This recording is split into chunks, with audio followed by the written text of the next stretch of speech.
It's a miracle that we're still here today and that it's a true testament to our Wabanaki strength.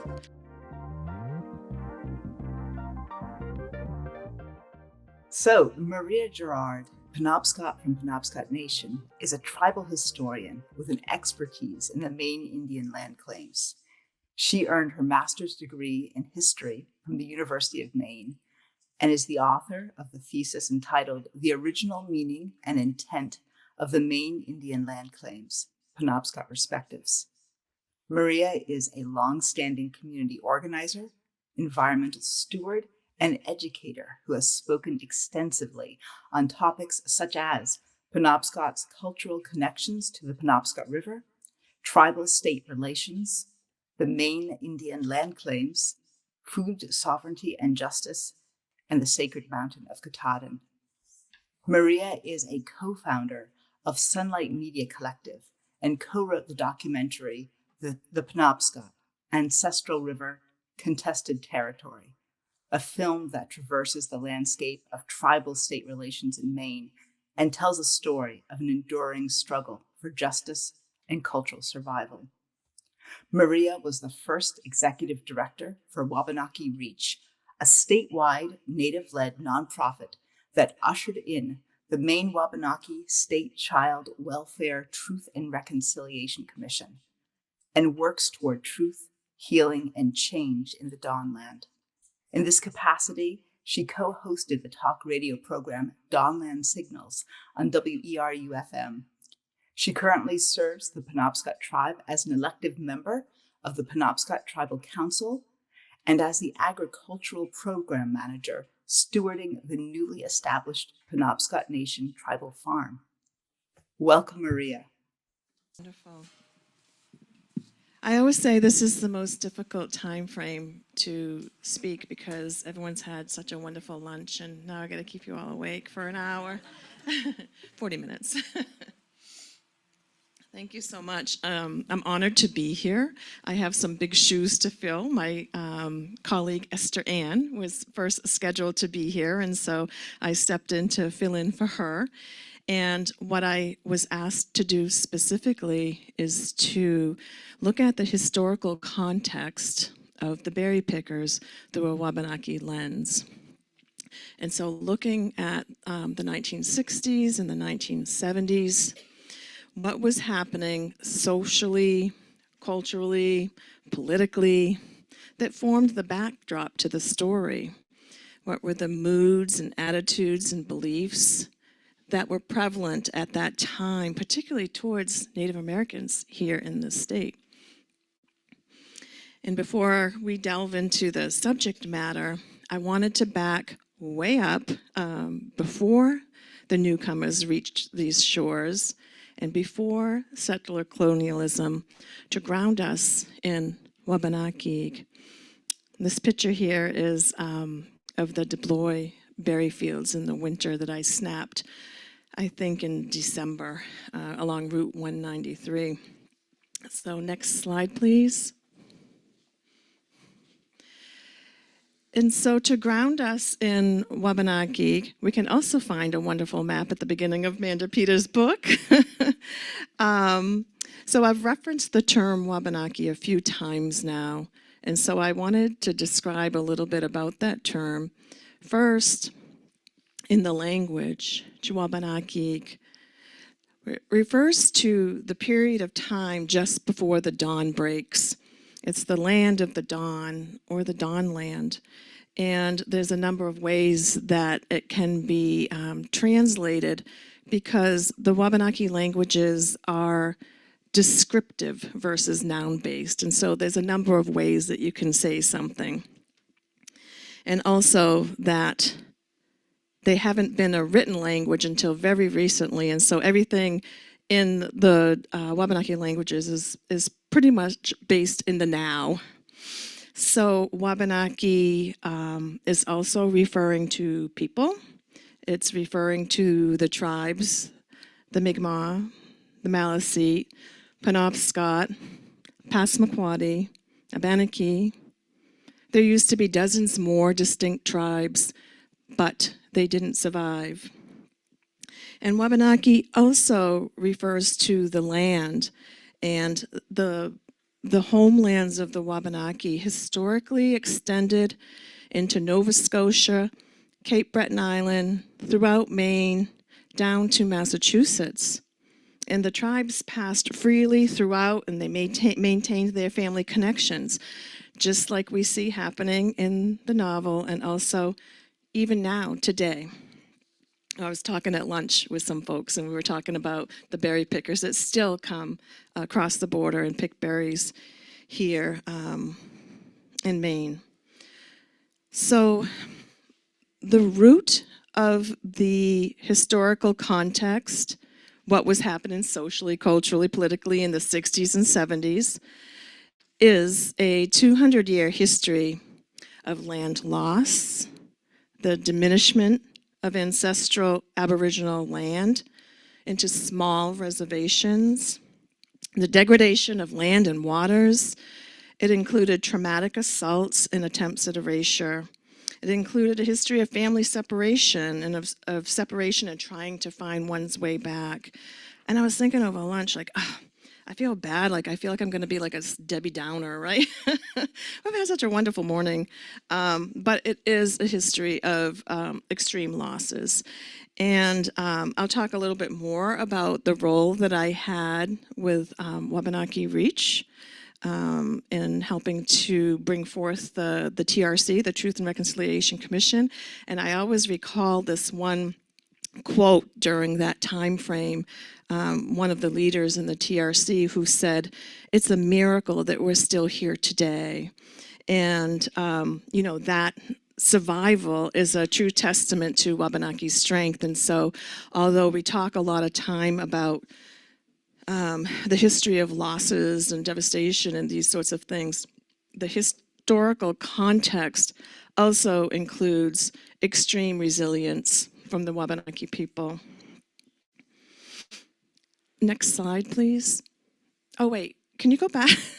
I should probably explain the colors. So the yellow being the territory traditionally of the Mi'kmaq, the pink-purple, Passamaquoddy, Maliseet, and the red, Penobscot, Abenaki. And like I said, there was a number of tribes that lived throughout. And I always like to say almost every river had a tribe associated with it. So when you think about the Saco River or the Androscoggin or the Kennebec, those were all names of tribes. Okay, next slide for real. So one thing I really appreciated about the novel was how everything just felt like so spot on and real, and including the 1970 Boston protest.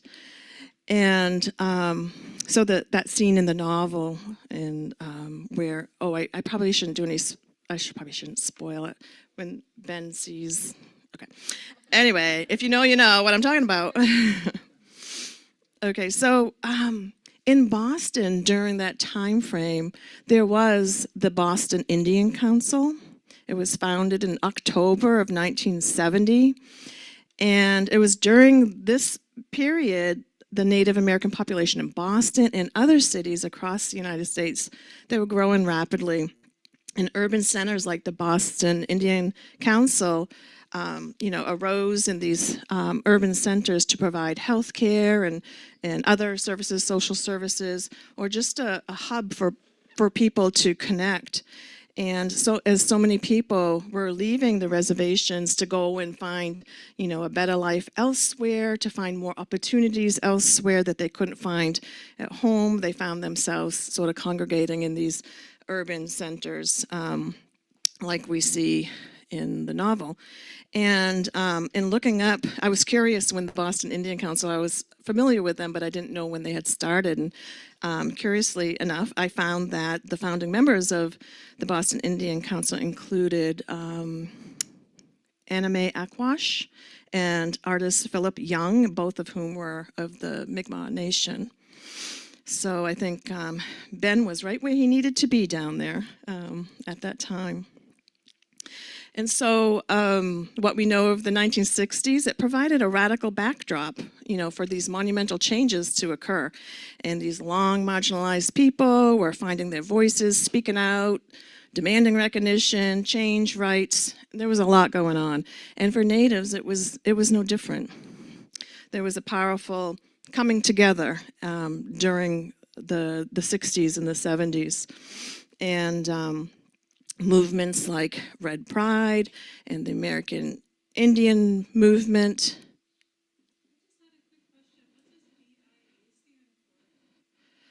BIA stands for the Bureau of Indian Affairs. So these movements were cropping up all over, supporting one another, growing pride amongst people who long felt marginalized and on the outskirts. And a respected author and activist and intellectual, the late Vine Deloria Jr. of Stand and Rock Sioux, he described the 1970s as the height of Native activism all across the country. So, what were they fighting for? During this time frame, they were fighting, some were still fighting for the right to vote, believe it or not. Allowing Native Americans the right to vote in U.S. elections stemmed from the Citizenship Act of 1924 that gave sweeping citizenship to all Natives living within the U.S. border.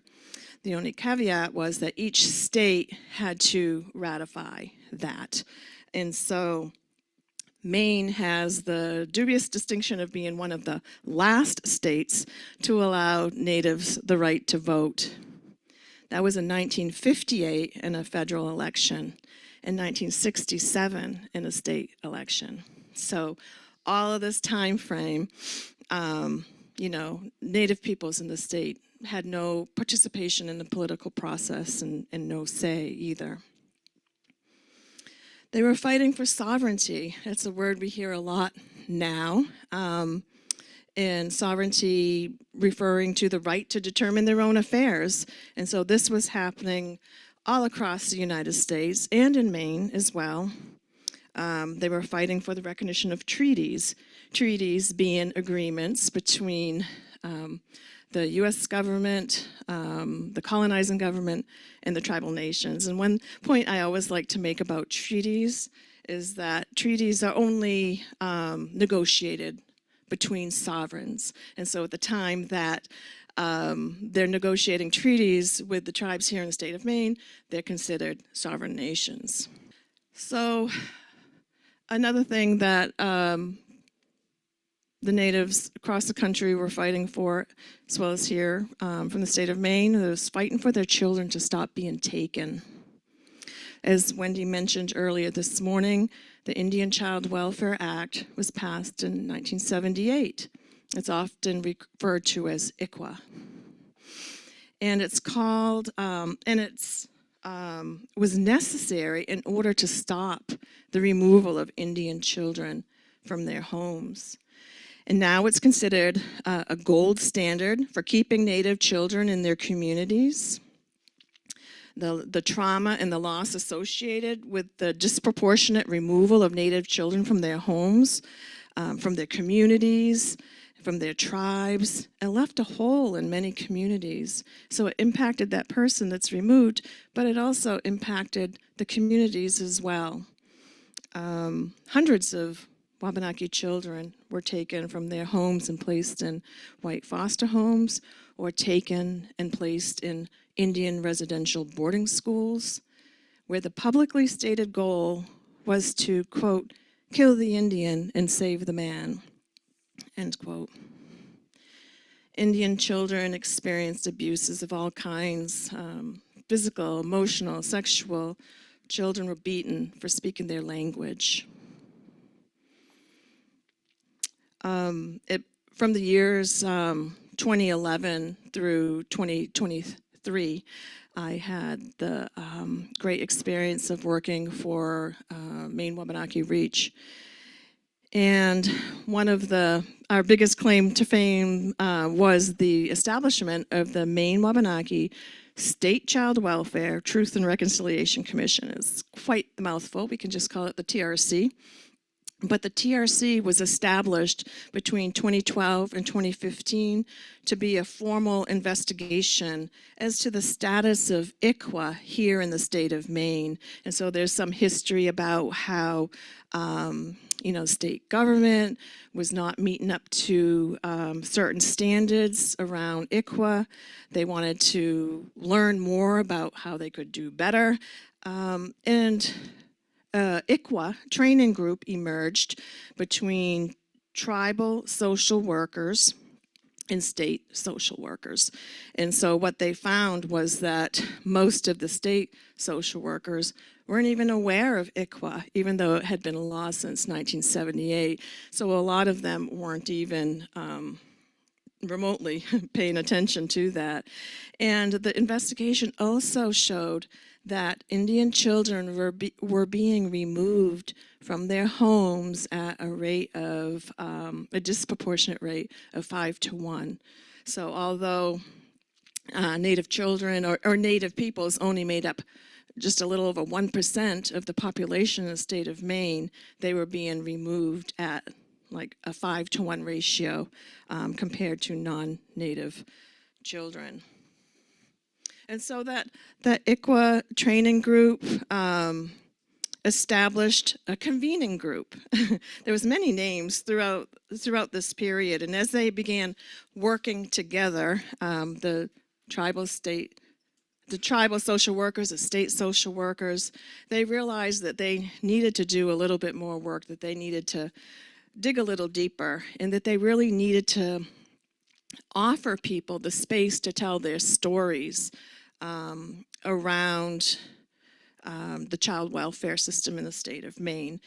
So they formed themselves, they started calling themselves from the training group, they became the convening group, and they were convening this TRC.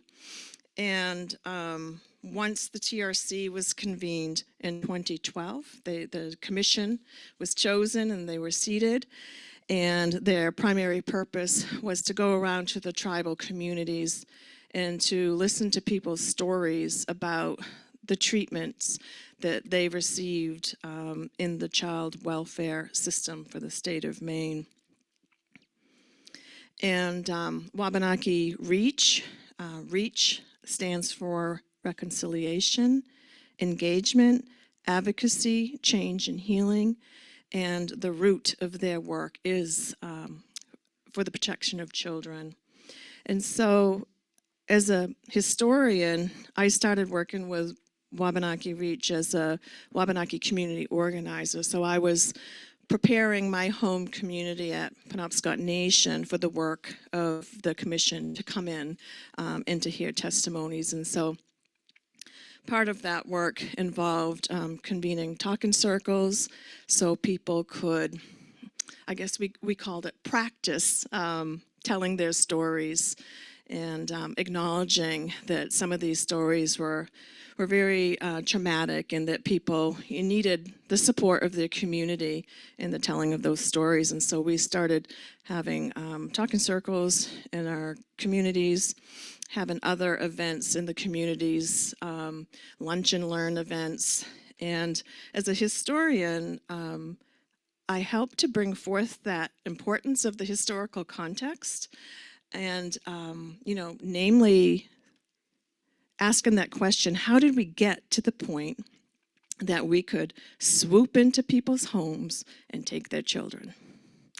It was a long history of dehumanizing natives as something less than. So we started, peeling back. So we're not just talking now about these children that were removed or the actions or the inactions amongst the state social work. We were looking at how did we get here? And so, as I said, there was this long history of dehumanizing Indian people.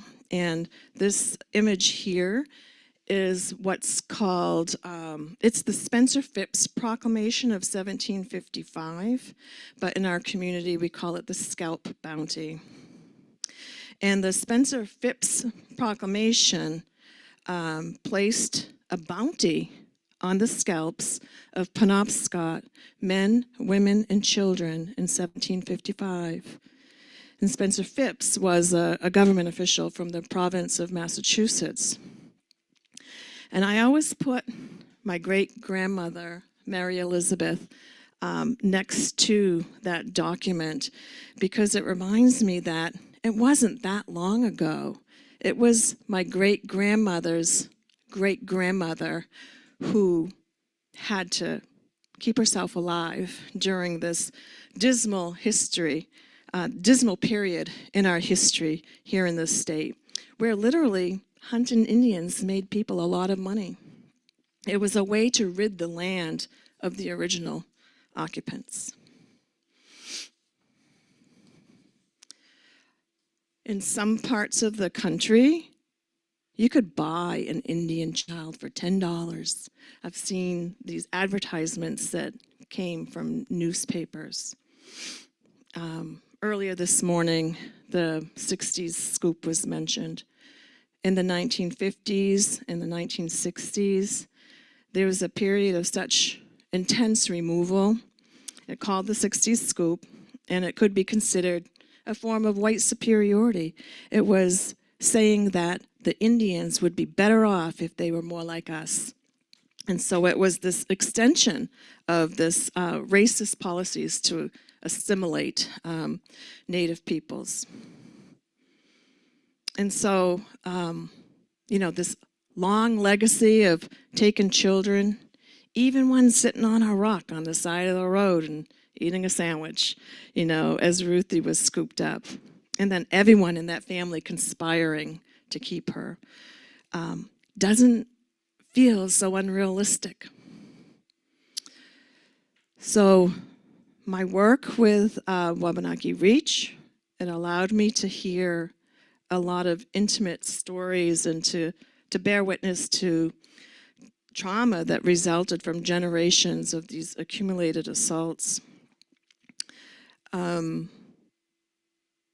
It was stories that I'll probably never be able to unhear. And one of the ones that really struck me was a woman shared that whenever a strange vehicle would come into the tribal community, that as kids they were forced to hide in the back of a closet because they were so terrified that somebody was going to come into their community and take them. Oftentimes these vehicles would come with the assistance of police officers, and so she talked about like her lifelong fear of police officers because of that action from a child and growing up. And I had a couple different positions with Wabanaki Reach. Like I said, I was first the community organizer, helping to usher in the work of the TRC. And then after that was completed, I started working in health and wellness. So I was a health and wellness coordinator for Wabanaki Reach, and the work focused a lot on intergenerational trauma and the ways of taking care of oneself and each other. As a matter of fact, the very first Wabanaki Wellness Gathering that we held, it was an annual gathering up until 2020 when everything got ruined. But the first wellness gathering was held here at the Cobscook Institute. And I remember we were having some sort of presentation about historical trauma and the effects that still trickle down into our communities today. And there was an elder who attended that talk, and she said, "I don't like that term."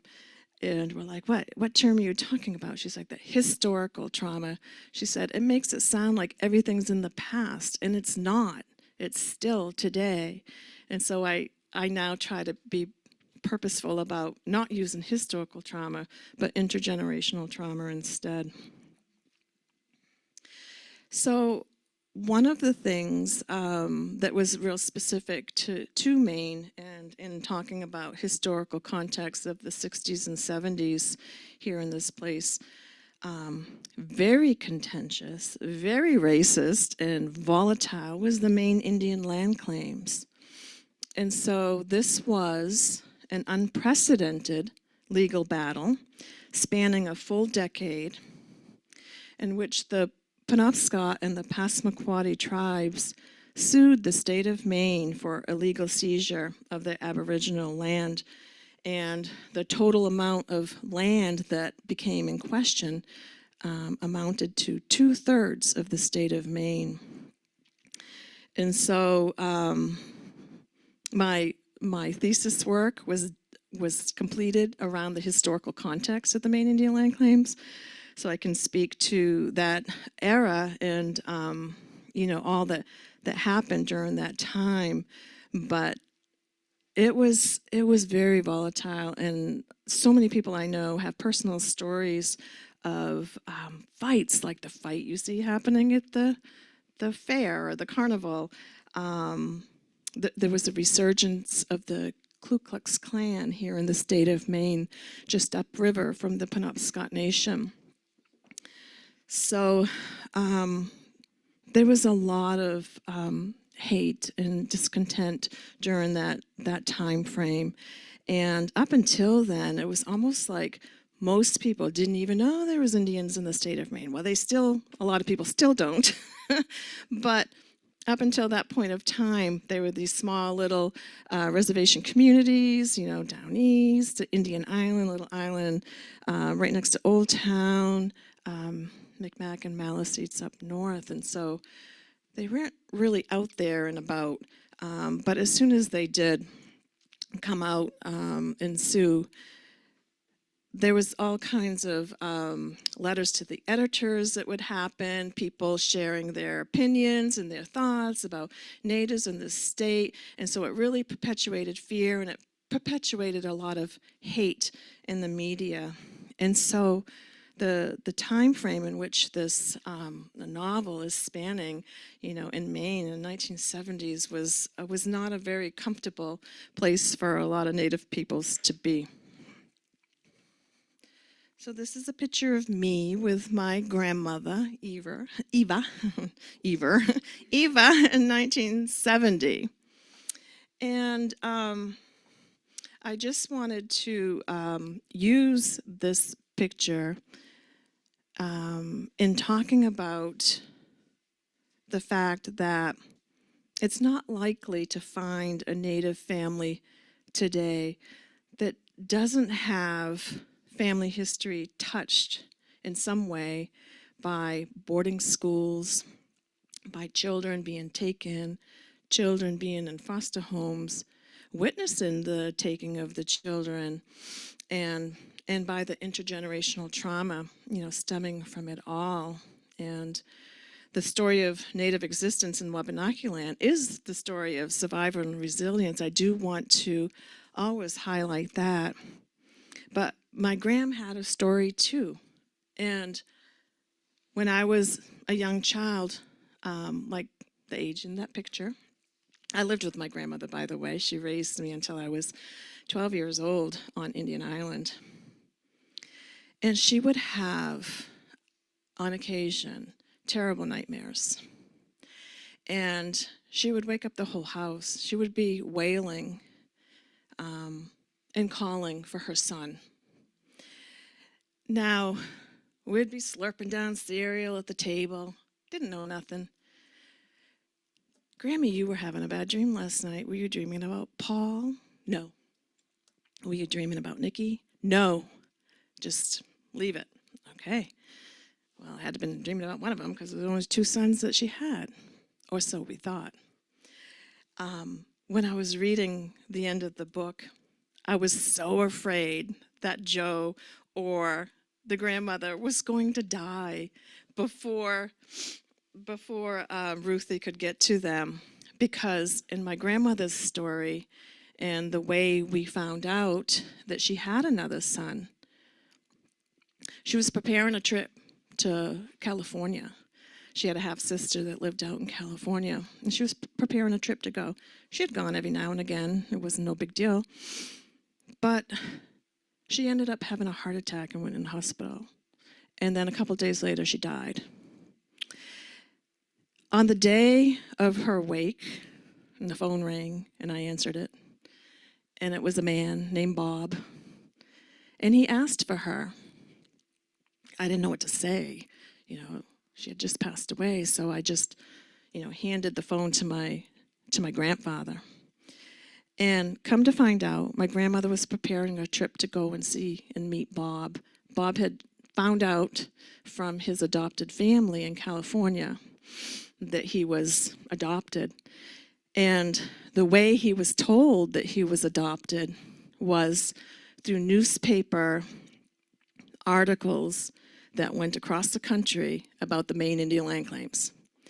And so he came to realize that, when he was a teen, that he was adopted. And so his adopted parents kind of plopped down the newspaper and said, "You want to see what your people are up to?" They thought it was just horrible that the tribes were suing the state of Maine. So, he was just taken in by this article. And it just so happened that in the article, it mentioned the name of my uncle, who was the economic development director at the time. So they were talking about all these, what they were expecting was going to become of the land claims. It was going to be a big boom for the tribes economically.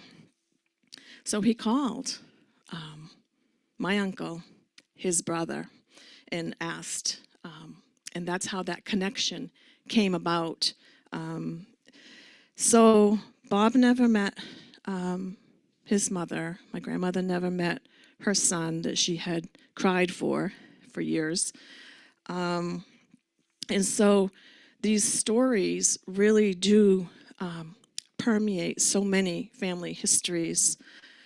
And like I said, I was just terrified at the end of the novel that somebody was going to die and somebody wasn't going to, I had to get my tissues out. I was so glad that they made it. So those are some of the ways in which the 1960s and 70s were here in the state of Maine. Like I said, the Native rights movement, the Native pride, all of these things, fighting for rights, all of these things weren't just freely given, to vote or to stop having your children taken. It was all a fight. And so I always want to give agency to Native brothers and sisters and all of that they did to improve their condition in this country that from the beginning would just assume see them gone.